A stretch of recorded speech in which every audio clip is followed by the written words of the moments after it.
Bueno, y seguimos aquí en esta 13ª edición del Encuentro de los Líderes y en un momento especial para lo que es el mundo del trabajo. Justamente este panel busca abordar un poco cómo se trabajó en la Argentina desde el arranque de la pandemia y bueno, qué nos deja, qué enseñanza nos deja esa situación y hacia qué escenario vamos en materia laboral.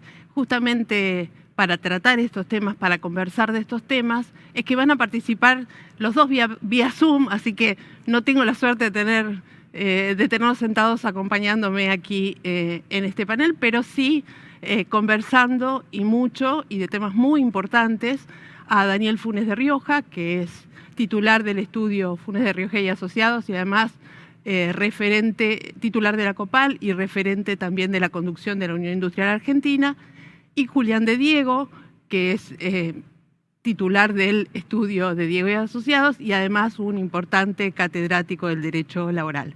Julián, Daniel, muy buenas tardes y muchas gracias por acompañarnos aquí en esta nueva edición del Encuentro de los Líderes del Cronista.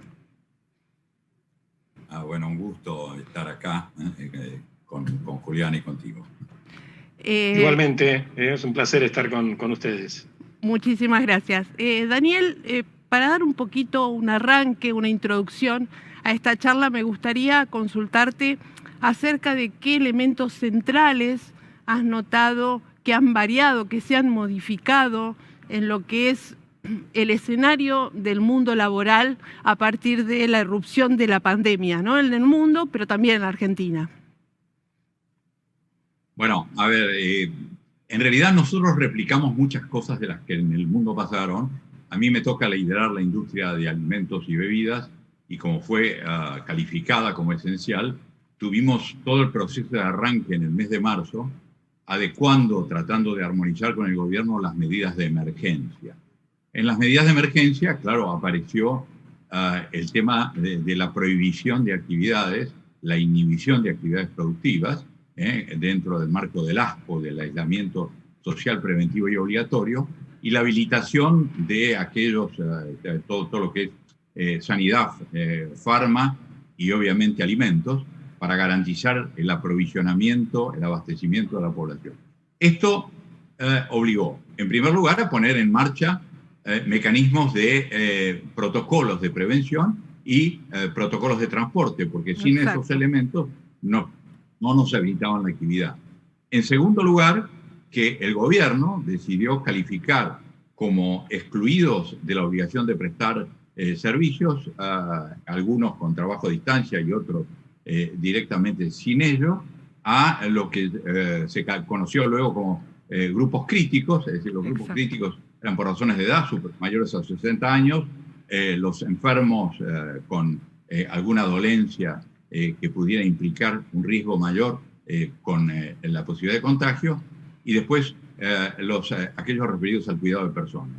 Lamentablemente, digo, esto lo hicimos bastante armónicamente. Lo que no hicimos armónicamente, digo, con el gobierno fue que además de la doble indemnización que ya había dispuesto el gobierno cuando asumió en el mes de diciembre, en el marco de la medida de emergencia económica general, a la cual desde ya no participo para nada de la idea de que en los últimos 20 años estemos discutiendo día por medio la emergencia y con ello la obligación indemnizatoria, fue la prohibición de suspensiones y despidos, lo cual generó también una situación muy desigual porque había que técnicamente pagarle lo mismo a quien trabajaba y al que no trabajaba, y entonces esto dio lugar a la primera negociación quizá novedosa en este contexto, que fue la que hicimos desde la Unión Industrial con la CGT, a los efectos de buscar, dado que estaban prohibidas no solo los despidos, sino también las suspensiones, el camino del artículo 223 bis, que son las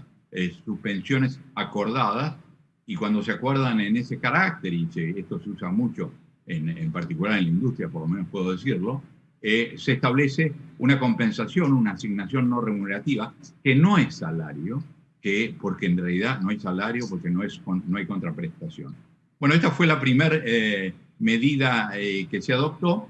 Conjuntamente con esto empezó el tema del trabajo a distancia y probablemente una profundización muy importante del teletrabajo, sin perjuicio de lo cual seguramente en alguna otra pregunta tuya me voy a a referir a por qué se le dio a los legisladores de la noche a la mañana por querer dictar una norma para teletrabajo que no era necesaria porque está la ley de contrato de trabajo, que además hay convenios colectivos al respecto, y que tampoco tenía ninguna urgencia, pese a que la discutieron casi en tiempo récord. Yo recuerdo que fui al Senado a dar las objeciones de la Unión Industrial sobre el tema, y a los 5 minutos ya había salido el dictamen apoyando el proyecto de ley. Prácticamente, digo, escuchar puede ser que hayan escuchado, dar atención, no sé, pero esa ley va a regir 90 días después que termine la emergencia, por tanto, las razones de urgencia no se explicaban. Lo cierto es que el teletrabajo es uno de los cambios que va a quedar, y hasta ahí llego en esta respuesta. Julián, por tu parte, digo, además de lo que mencionaba Daniel respecto de la doble indemnización por despidos y también respecto de este decreto antidespidos que funcionó, sumando un poco la experiencia del acuerdo entre la UIA y CGT, que si quieren después lo abordamos específicamente, porque a mí me parece que puede ser una experiencia que puede quedar para un registro posterior en cuanto a la necesidad de rediscutir cambios laborales.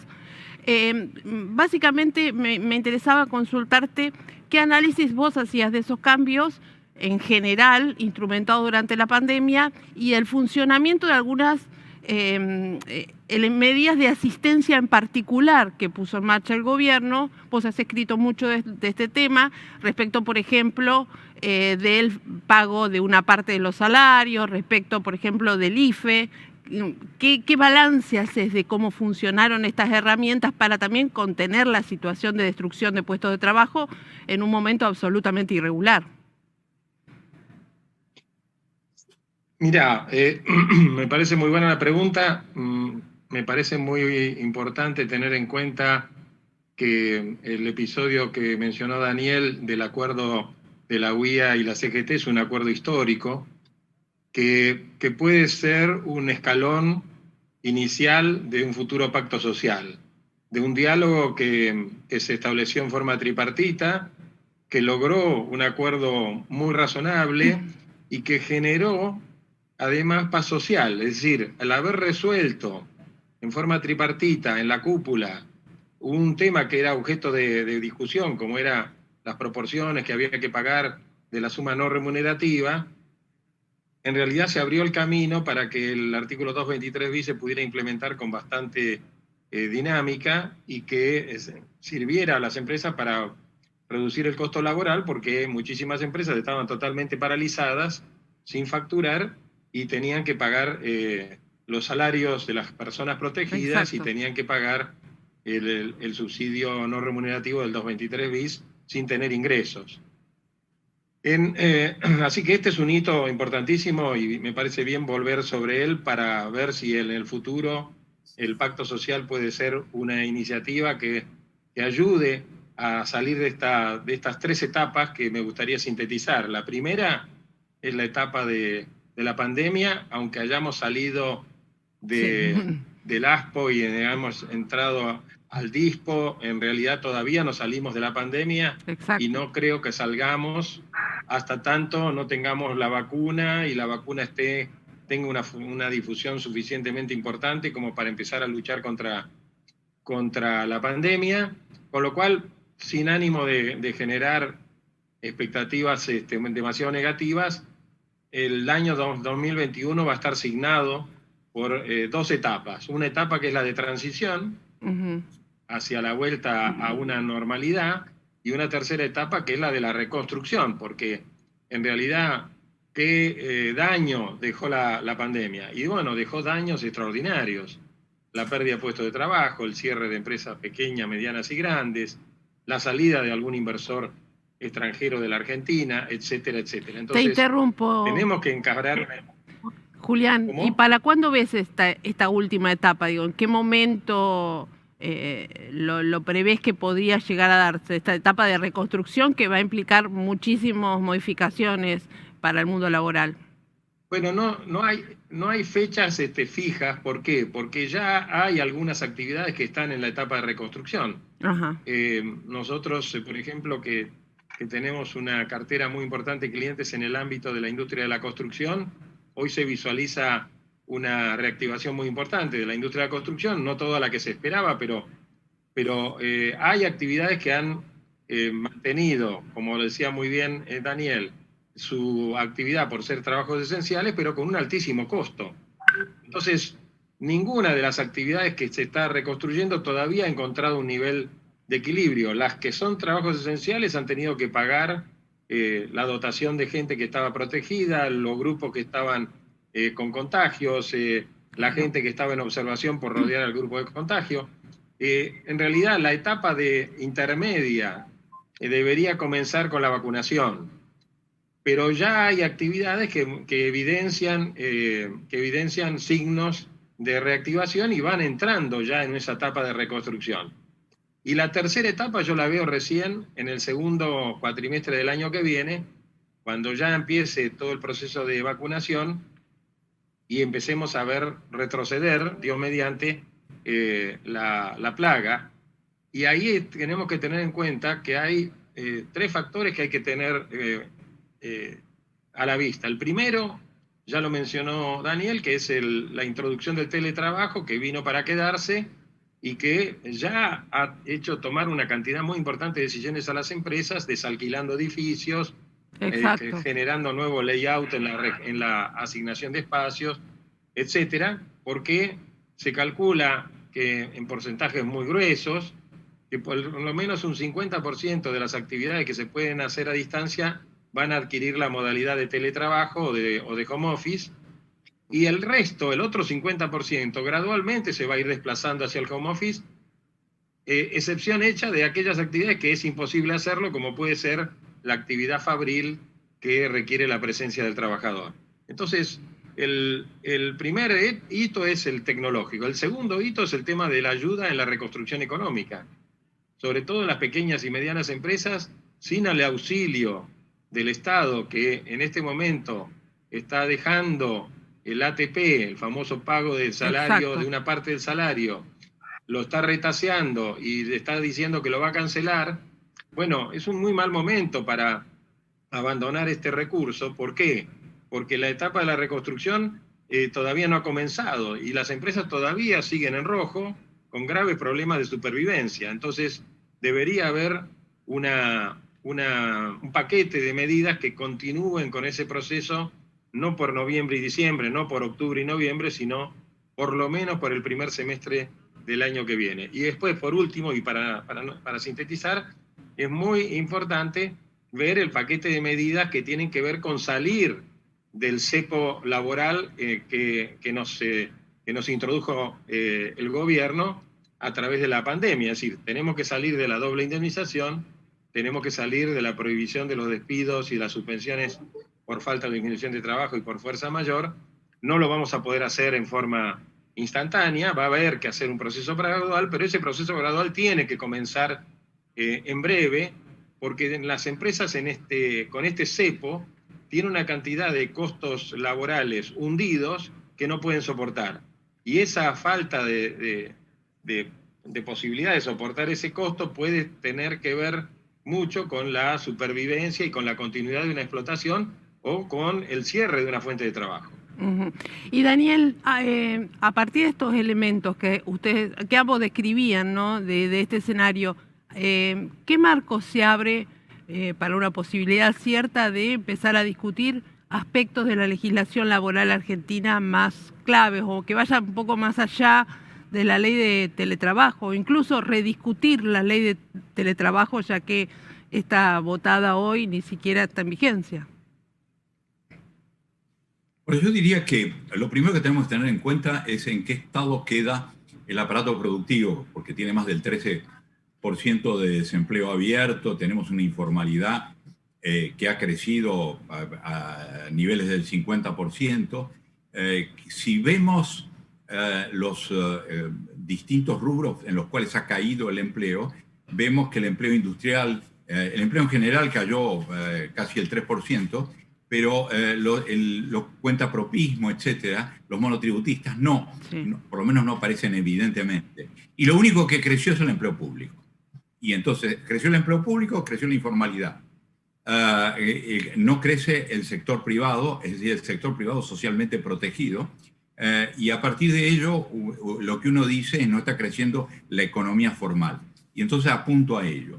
¿Qué requiere ello? En primer lugar, ¿hay digitalización de la economía? Sí. ¿Hay cambio tecnológico? Sí. Esos son dos desafíos que la Argentina tiene que afrontar. ¿Lo puede afrontar con las viejas herramientas? No. ¿Por qué? Porque por lo pronto hace falta entrenamiento. Yo creo, soy de los que propicia el sistema dual alemán, el sistema de formación para la empleabilidad. Este es un punto fundamental. Tenemos, si vemos la oferta de mano de obra en el mercado de trabajo es bajísima, sea porque creen que no van a conseguir empleo o porque prefieren trabajar en empleos de baja calificación en forma irregular, es decir, en la informalidad. Incluso nosotros que tenemos 20 a 25% de las dotaciones industriales bajo alguna de las formas de licenciamiento o trabajo a domicilio, etcétera, cuando uno necesita relevos en las plantas, no consigue en el interior, no consiguen mano de obra formal. Solo quieren hacer changas porque tienen algún tipo de subsidio. Entonces, hay que reordenar ese mercado. Para reordenar ese mercado, yo creo que el subsidio hay que dárselo a quien se esté entrenando para la empleabilidad. Y que tiene que haber un sistema, como hay en muchísimos países muy desarrollados, que es que si le ofrecen un trabajo, ese trabajo, se puede rechazar un trabajo, se pueden rechazar dos, pero no se puede rechazar trabajo toda la vida. Primer cuestión. Segundo, hay que generar un modelo de contratación para la emergencia. ¿Qué significa un modelo de contratación para la emergencia? Es que acá tiene que haber, por 3 años, digamos, una forma de contratación ágil, sin cargas sociales y con un subsidio de desempleo, no con un régimen indemnizatorio, para agilizar la entrada. ¿Por qué? Porque con este cepo a que aludió Julián, que es triple cepo, prohibición de suspensiones, prohibición de despidos, doble indemnización, lo que queda clarísimo, si nosotros vemos las curvas de suspensiones, se ha llegado a niveles de suspensión en la industria, hay 1 millón de trabajadores, en el comercio, 1.100.000 prácticamente cada uno. 800.000 trabajadores han estado o están suspendidos, digamos, en este ciclo. Bueno, de eso, cuando se levantan las suspensiones, ¿qué va a quedar adentro o qué va a quedar afuera? Entonces hay que generar un mecanismo de acceso con formación profesional, un mecanismo de acceso al mercado de trabajo. Y que no puede ser gravoso porque sobre todo tiene que entrar la pyme, las cadenas de valor que integran las pequeñas empresas, tienen que entrar a esto. Segundo, no cabe la menor duda que hay que adecuar los errores. En materia de teletrabajo se han cometido errores, veremos que puedan solucionarse en el marco de la reglamentación o sin otra ley, porque si no, se va a teletrabajar en la Argentina, pero con un contrato en el exterior. Esto es inexorable, esto pasa en un mundo global, esto pasa.